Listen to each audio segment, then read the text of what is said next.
పిలిపించి నీ ఇంట్లో ఇటు చేసిపోతా అని చెప్పినావు. నువ్వు చెప్పినట్టు నీళ్ళు పెట్టుకున్నావా? వాటి కాన్సల్ లేదని చెప్పినా కూడా మేము అసలు మాకు ఇంక దిక్కు లేదు. ఇంకా ముత్యాలను తల్లి మాకు దిక్కు అనుకుని వచ్చినాము. మేము చెప్పింది పిలిపించింది మాకు. రప్పించుకున్నావు చెప్పి ఒకటే మాటకి నేను పెట్టుకున్నావు. రాత్రి పండుగకి నా పక్కన చిన్న పామాదులు వచ్చి నాకు ఇట్లా ఓదాల్సినట్లుందా నువ్వు? నీకు వద్దాం అనుకున్నా నిన్న.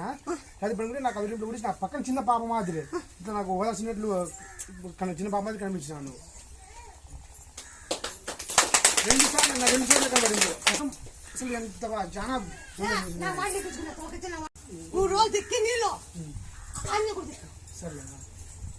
తిప్పి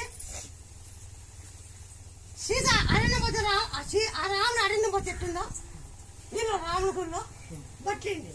సరే అదే రాముడి గుడిలో బట్లీలో చేస్తూ బట్టలు